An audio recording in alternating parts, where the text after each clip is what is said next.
유대 종교인들은 하나님을 믿으면서 4천년 동안 그렇게도 메시아를 기다렸습니다. 그렇게 애타게 간절히 기다려온 메시아가 하나님이 보내시어 땅에서 태어났습니다. 성경 본문 누가복음 2장을 보면 베들레헴에 구주가 나셔서 구유에 뉘어 있는데 이것을 아는 사람들은 아무도 없는 그런 순간이었습니다. 이때 그 지역의 목자들이 밤에 밖에서 자기 양떼들을 지키고 있었는데 하나님은 주의 사자, 천사를 통해서 그들에게 구주가 난 것을 알리셨습니다. 구주가 태어났지만 마리아와 요셉조차 그가 누구인지 몰랐습니다. 이때 목자들이 와서 천사들에게 들은 이야기를 생생하고 확실하게 말해주니 놀랐습니다.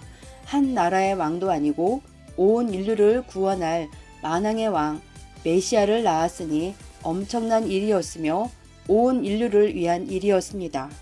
이미 하나님은 미가 선지자를 통해서 기다린 메시아는 세상에서 태어나서 올 것을 말씀하셨지만 이같이 이 아기가 역사의 주인공이 되어 올 줄이야 꿈에도 몰랐던 충격적인 일이었습니다. 이사야서 등 구약 성경을 보면 하나님은 내가 곧 간다, 구름 타고 간다, 불과 칼을 가지고 간다, 내가 너희에게 구원자를 보내주리라 하며 수도 없이 말씀하셨습니다. 메시아는 땅에서 왔다는 것을 믿어야 됩니다. 예수님 시대도 그러하고 이 시대도 그러합니다. 이 땅에 메시아를 보낸 것이 하나님이 인간에게 행하신 역사 가운데 최고로 큰 일이고 희망이고 영원한 축복의 일입니다. 이 세상에 누구든지 하나님이 보내신 메시아를 믿고 사랑하고 그가 전하는 말씀을 듣고 행하면 육신이 땅에서 사람이 측정하지 못하는 각종 축복을 받고 살고 그 영도 영원토록 하나님의 사랑의 대상자가 되어 살게 됩니다. 사람이 절대 줄 수 없는 축복입니다.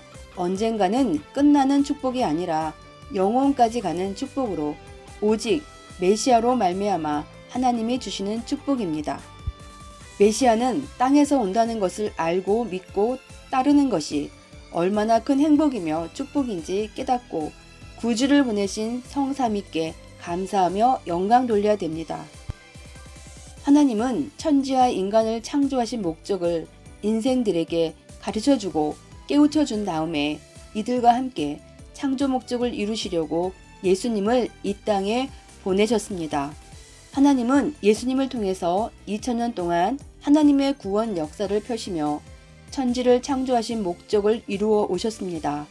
이제 신약에서 예언했던 말씀이 이루어지는 때가 와서 역사가 진행 중입니다. 예수님은 땅에서 한 여인 마리아의 몸에서 잉태되었습니다. 메시아는 하나님의 뜻에 의해 성령의 역사로 잉태되어 순리의 법으로 태어났습니다. 구주가 나기까지의 모든 과정과 이루어진 일들은 성령이 행하셔 잉태시켰다는 말입니다.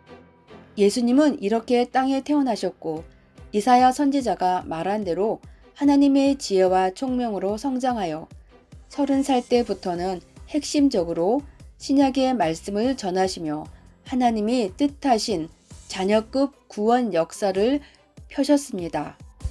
그러나 정작 메시아를 기다렸던 사람들은 예수님을 믿지 않고 악평하고 배척과 핍박으로 대했으며 메시아는 하늘 구름을 타고 온다 했는데 땅에서 태어났으니 예수님이 무슨 말을 하고 어떤 표적을 보여도 믿지 않았습니다. 깨끗한 여인 마리아가 구름입니다. 예수님은 여인의 몸 인구름을 타고 오셨습니다.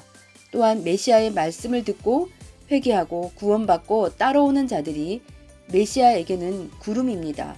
예수님은 시대의 말씀을 듣고 회개하고 따르는 인구름을 타고 오셨습니다. 이 시대도 기다리는 메시아는 이렇게 인구름을 타고 땅에서 태어나서 오십니다. 그러나 하늘 구름이라 해서 문자대로 하늘만 쳐다보며 인식과 주관이 자기 생각대로 박혀있는 사람들은 봐도 모릅니다. 우리가 무엇보다 깨달아야 될 것이 있으니 시대의 주를 맡고 시대의 말씀을 듣고 행함으로 신부의 입장에서 하나님을 사랑하며 믿게 된 것을 감사하며 삼위께 영광 돌려야 됩니다. 주를 제대로 알고 깨닫고 주를 제대로 대하고 주의 말씀을 제대로 듣고 행하는 그 자체가 삼위께 감사의 영광을 드리는 것이며 이것이 기뻐하며 삼위께 찬양 드리는 것과 같습니다. 시청해 주셔서 감사합니다. 구주를 보내주신 성삼위께 감사함으로 영광 돌리는 크리스마스가 되길 바랍니다.